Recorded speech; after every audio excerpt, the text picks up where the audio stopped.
It sounds like myth, yet every detail is carved into the annals of history. On a spring day in 15th century France, a teenage peasant girl claimed to hear a mysterious voice while alone in her father's garden. The voice gave her an impossible mission: save a kingdom. In the years that followed, this girl, Jeanne d'Arc, or Joan of Arc, would don armour, ride at the head of armies, and turn the tides of the 100 Years' War. She insisted heavenly voices guided her every step. Her enemies swore she was a witch. How could a mere 17-year-old peasant lead soldiers to victory where seasoned generals had failed? Was Joan truly touched by the divine, afflicted by a hidden illness, or part of a grander scheme? Her story is one of the most baffling and inspiring in history, filled with mysteries that deepen the more we examine them. Today we explore the enigma of Joan of Arc. We'll revisit how an illiterate farm girl became France's saviour, and we'll probe the puzzle at the heart of her legend.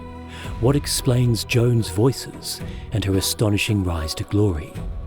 Stay with us as we journey from Joan's humble village to the battlefields and beyond, considering every plausible explanation for this extraordinary story. Joan was born around 1412 in the small village of Domremy in eastern France. She grew up during the 100 Years' War, a time when northern France was occupied by English forces and their Burgundian allies. By Joan's adolescence, the situation for the French loyal to the Dauphin, the French Crown Prince Charles, was desperate. Much of France had been lost to foreign rule, fulfilling part of a chilling prophecy circulating at the time. According to this prophecy, attributed to various seers, France would be lost by a woman and thereafter restored by a virgin. Many believed the woman who lost France was the discredited Queen Isabeau of Bavaria, who had signed a treaty disinheriting her son in favour of the English. They awaited a virgin saviour from the borderlands of Lorraine, and Joan's village lay on the fringes of Lorraine itself. In this atmosphere of superstition and hope, the stage was set for Joan's arrival. Joan's own journey began with her voices. Years later, she recounted that the first time she heard a voice from God, she was 13 years old. It was in my 13th year when I heard a voice from God to help me guide my behaviour. At the first time, I was very much afraid, she said. It was around noon on a summer day in her father's garden that this mysterious voice spoke to her. Initially, Joan told no one. The voice returned repeatedly, and soon she also saw visions, figures of Saint Michael, Saint Catherine, and Saint Margaret, radiant and commanding, delivering messages she believed were from heaven. These visions urged Joan to be pious, but eventually they gave her a startling directive: go to the Dauphin, Charles VII, and help him reclaim his crown. It sounds unbelievable, a medieval peasant girl, barely in her teens, receiving a personal mission from the Archangel Michael. Joan herself was alarmed at first, but the voices persisted for years, growing more insistent. By age 16 or 17, Joan felt she could no longer ignore them. She said the voices had shown her France's plight and instructed her to lead the Dauphin to his coronation in the city of Rouen, the traditional site where kings of France were anointed. This would mean somehow lifting the siege of Orleans, a city under English attack, and reversing the course of the war. It was a preposterous charge for an illiterate farm girl, yet Joan's conviction was unshakable. With what must have been extraordinary courage or audacity, she left home to seek an audience with the local garrison commander, Robert de Baudricourt, telling him that she must see the Dauphin because God willed her to save France. At first, Baudricourt laughed her off, but Joan's persistence and passion made an impression. According to some accounts, she astonished people with knowledge of a recent French defeat, the Battle of the Herrings, before news of it had widely spread, which some took as a divine sign that lent credibility to her claims. Whether through rumour or the mystique of prophecy, word about the teenage girl with visions began to spread. Eventually, Baudricourt relented. Dressed in men's clothing for safety on the road, Joan travelled through war-torn territory to the royal court at Chinon to meet Charles, the embattled Dauphin. In March 1429, Joan arrived at Chinon, where Charles and his advisors were sceptical but curious. Here, legend paints a dramatic scene. To test her, Charles purportedly disguised himself among his courtiers. Joan, who had never seen the Dauphin before, is said to have walked straight up to him and bowed, having recognised the king-to-be through divine insight. Historians debate whether this incident happened exactly as later storytellers described. What we do know is that Joan secured a private meeting with Charles. There she either divulged a secret or spoke words that moved him deeply. One chronicler wrote that Joan gave the Dauphin a sign to prove her divine mission.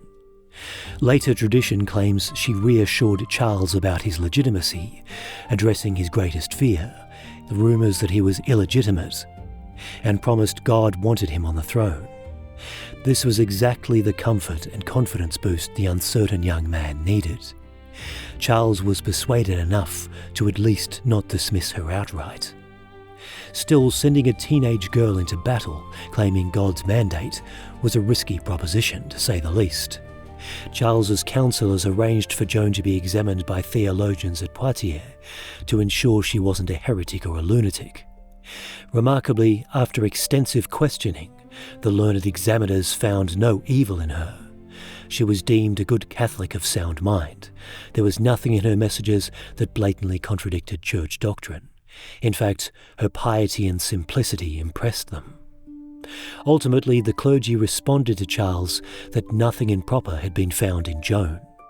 And as one counsellor put it, there was a saying that France had been lost by a woman, but could be saved by a virgin. Perhaps this maid was the prophesied virgin. With that, Joan gained cautious approval.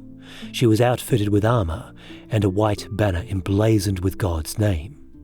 Experienced generals were assigned to command alongside her, but it was Joan who electrified the troops. Thus, the peasant girl from Domremy became La Pucelle, the maiden, a figurehead of French hope. In April 1429, she went to the siege of Orléans, clutching her banner and urging an offensive. The situation at Orléans was dire. English forces had surrounded the city for months. Joan's arrival heartened the French garrison and bewildered the English. Here was a diminutive young woman in white armour, proclaiming herself sent by God. Almost immediately, French forces, inspired by Joan's rallying cries, won a series of skirmishes. Joan herself fearlessly led attacks on English fortifications. At one point she was wounded by an arrow, but she returned to the fight as soon as her wound was dressed. Within days, the English siege of Orléans collapsed in May 1429. Against all odds, Orléans was saved. News of the miracle spread like wildfire. Joan's presence seemed to ignite a chain reaction of French victories. In the Loire Valley campaign that June, she and the French commanders liberated several more towns from English control. By July, Joan had achieved the core of her mission, escorting Charles to Rouen, deep in formerly enemy territory, so he could be formally crowned King Charles VII of France. The historic coronation took place on the 17th of July, 1429, with Joan standing by the king in triumph. This moment, a king anointed in Rouen and a foreign invader repelled, was something that had seemed impossible only months before. Many attributed it to Joan's divine guidance. Even hardened soldiers started to believe Joan truly was a messenger of God. One French knight, the veteran Jean de Dunois, admitted that before Orléans he thought Joan's claim to heavenly voices was fantasy, but afterwards he believed God was working through her, for no mere human could have accomplished what she did so swiftly. Meanwhile, on the opposing side, the English were utterly confounded. Their string of victories had been reversed by what they derisively called the witch or the sorceress from the countryside. English soldiers reportedly feared Joan, believing she might indeed have supernatural powers. After her victory at Orleans, English propaganda began branding her as a witch whose powers needed to be extinguished. For Joan's part, she sent bold letters to the English commanders, ordering them to surrender or face the judgment of heaven. Such daring only reinforced the English view that she was not an ordinary foe. To many common people of France, however, Joan was nothing short of a saviour sent by Providence. Joan's meteoric year of triumph came to an abrupt end in May 1430. While leading a force to defend the town of Compiègne, she was captured by Burgundian troops, French allies of the English. The Burgundians sold Joan to the English, who were eager to destroy the upstart girl they blamed for their setbacks. By early 1431, Joan was imprisoned in Rouen, England's stronghold in northern France. She was put on trial for heresy, accused of everything from blasphemy to sorcery. It must be said, the trial was never a fair inquiry. It was a foregone conclusion orchestrated by the English and their French collaborators to discredit Joan and, by extension, Charles VII. For months, Joan, just 19 years old, endured interrogations by a tribunal of theologians and lawyers. At the core of their questioning was her claim of divine voices. Who did she think she was really speaking to, God or the devil? They pressed her on the signs she showed the king, on why she wore men's clothing, and whether her absolute faith in her voices meant she refused to submit to the church's authority. In one dramatic exchange, churchmen asked Joan if she knew she was in God's grace. This was a trap, since church doctrine held that no one can be sure of being in God's grace, and claiming certainty would be heresy. Joan famously answered, "If I am not, may God put me there, and if I am, may God keep me there." Her clever response astounded the court. It avoided the trap and subtly implied she indeed was favoured by God. Despite such moments of poise, Joan had no real chance. Threatened with execution, she did sign a confession at one point, abjuring her voices and agreeing to wear women's clothes. But within days, she reversed herself, either out of remorse or because she was found again dressed in male attire, possibly for protection against prison abuse. This relapse sealed her fate. The tribunal declared her a relapsed heretic. Although later generations often say Joan was burnt as a witch, the official charge was heresy, specifically because she claimed her visions were from God and would not renounce them. On the morning of the 30th of May 1431, in the marketplace of Rouen, Joan of Arc was burnt at the stake. The deed was done, France's heroine was gone, and the English rejoiced.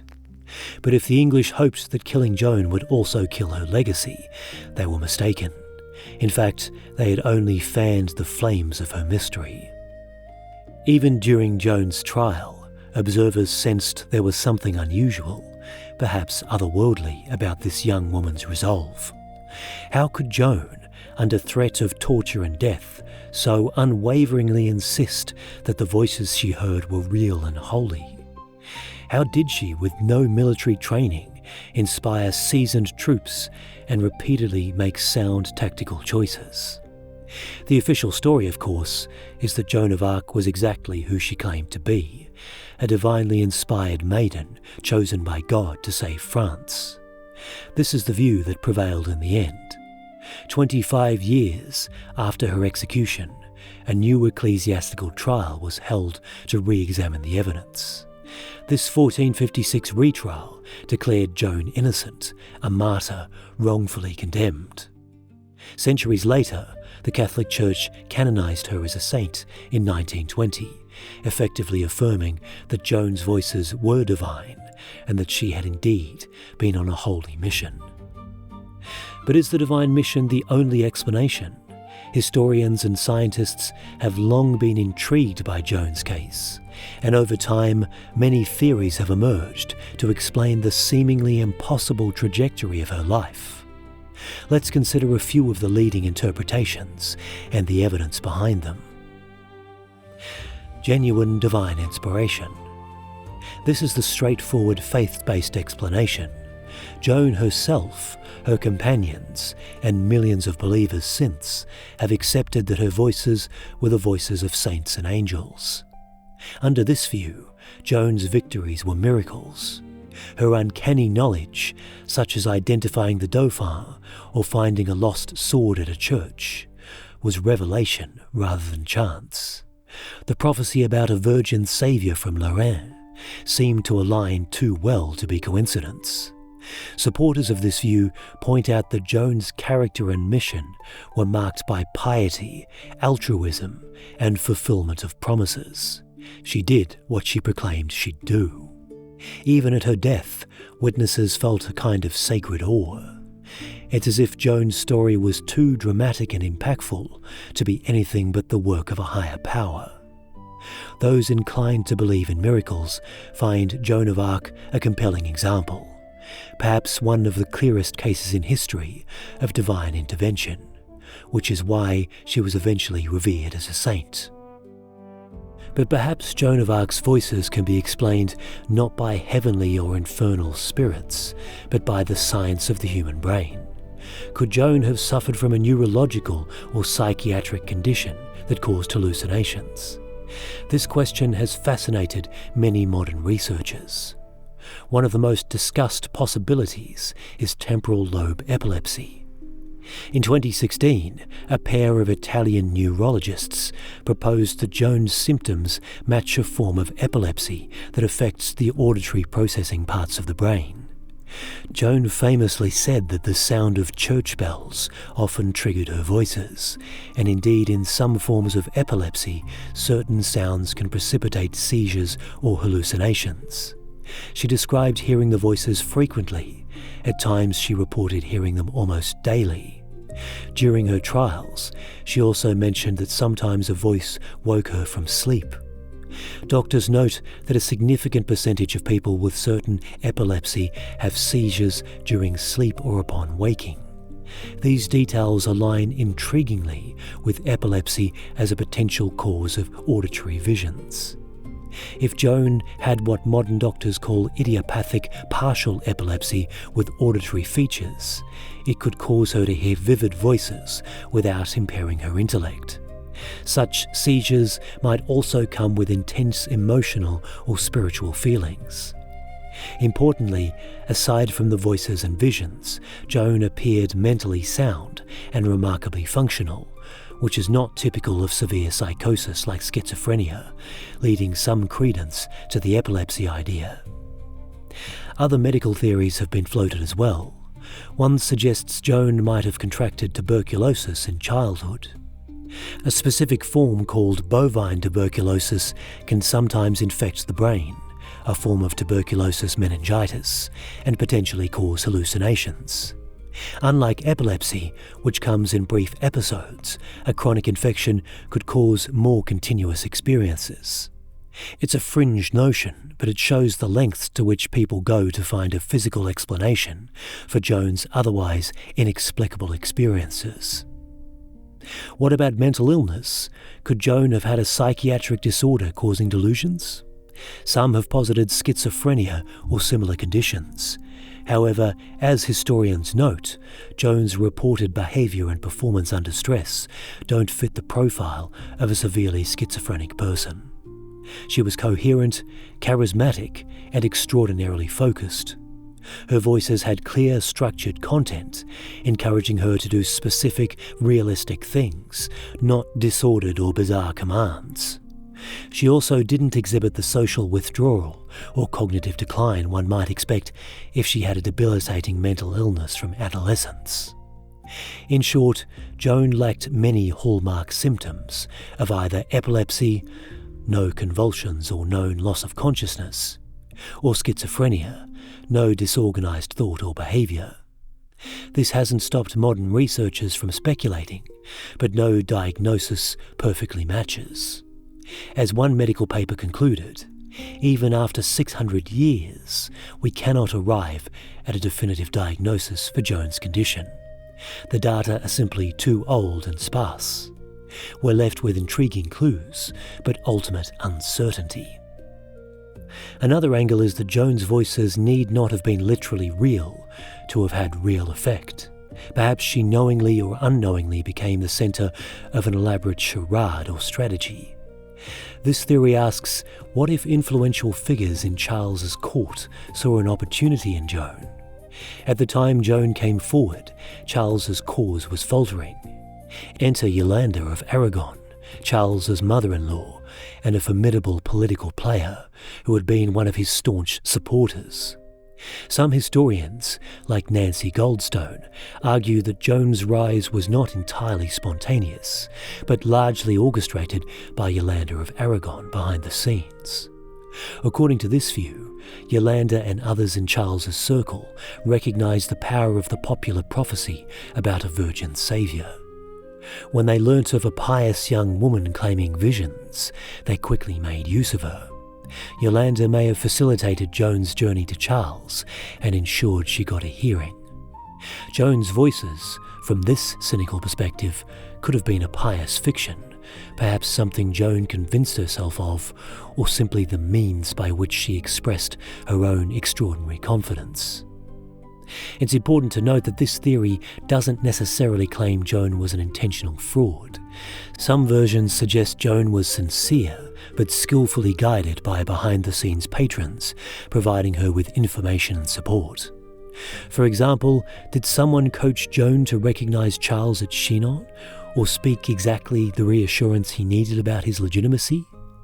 It's plausible that Charles's insiders, desperate for him to take action, might have supplied Joan with that critical secret to win his trust.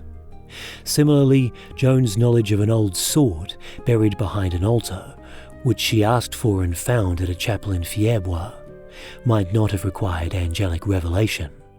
Local law or a helpful priest could have tipped her off.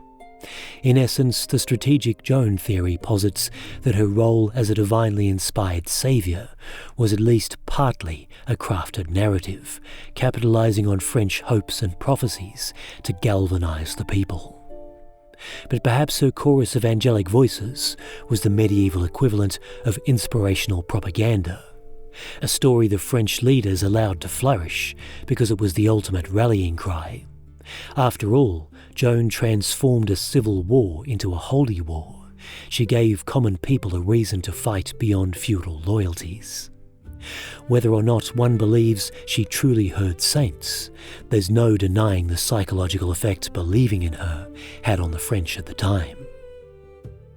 Then again, maybe Joan's ascent requires no grand conspiracy at all, just a convergence of timing, talent and belief. Even skeptics concede Joan of Arc was exceptional. She had an uncommon mix of courage, charisma and conviction. It could be that her own absolute belief in her mission was infectious. People who met her, from soldiers to nobles, describe her in terms suggesting an intense personal presence. Perhaps her visions were real, or perhaps subconsciously generated. But in that deeply religious age, framing them as messages from God was the only way Joan herself could understand her extraordinary inner drive. If a person truly believes they are chosen by God, they can display unshakable confidence. Joan's bold strategy of immediate offensive action confounded more cautious veteran captains. But quick, decisive strikes were exactly what the underdog French forces needed at that moment.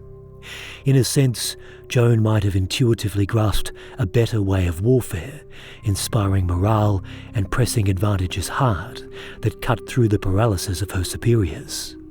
Her victories, while stunning, can be analysed in purely military terms as well. The English were overextended and suffered from low morale, while the French, emboldened by Joan, suddenly fought with passion. One could argue that if not Joan, something else might eventually have sparked a French revival.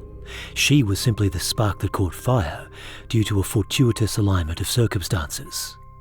In this interpretation, Joan doesn't need to have had divine voices or be a puppet of a scheme. She could have been a naturally gifted leader who used the language of faith to mobilise a nation. The mystery then is less supernatural and more psychological. How did a teenage girl summon such bravery and convince everyone of her mission? That might be the hardest aspect to explain of all, and it remains an awe-inspiring part of her legend. As if Joan of Arc's life weren't mysterious enough, there's a lesser-known twist, rumours that Joan somehow escaped execution. History records that Joan was burnt in 1431 in Rouen, and there is ample eyewitness testimony of that event. Yet within a few years, stories circulated in the French countryside that Joan had returned. In 1436, 5 years after the stake, a young woman claiming to be Joan appeared in the town of Metz. Astonishingly, Joan's own brothers, Pierre and Jean, publicly recognised her and travelled with her, and the woman seemed to know intimate details of Joan's childhood and campaigns that would have been almost impossible for an impostor to invent. She was received with honours in Orléans, showered with gifts, and even met some of Joan's former comrades in arms. She even reportedly met with noble persons who had known Joan and did not immediately betray any fraud. This Joan, sometimes identified in records as Claude d'Armois, after a nobleman she married, enjoyed a brief celebrity. How could this be? Those who entertained the idea that it was truly Joan suggested that perhaps Joan had not been the one burned in Rouen.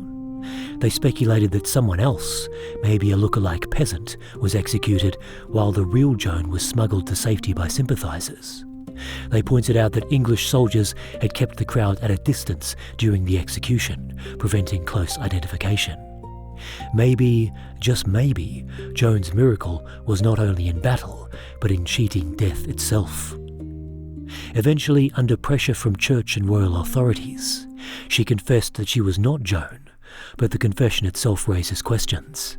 If the real Joan had somehow escaped, she would have been in grave danger from both the English, who surely wanted to see her dead, but perhaps even more so from the French crown, who could not risk her sudden reappearance. Once she had served her purpose, she might have become a huge problem for the newly legitimised king, especially if she claimed any further visions that challenged any of the king's decisions. Admitting to imposture and quietly disappearing might have been the only way to survive. Modern mainstream historians still treat the case as one of mistaken identity or opportunism, yet the evidence, the brothers' recognition, the intimate knowledge, the uncanny resemblance, leaves more than a faint shimmer of doubt. Although the theory of her survival has never gained mainstream credibility, perhaps it deserves a second look. After all, the facts are plainly documented.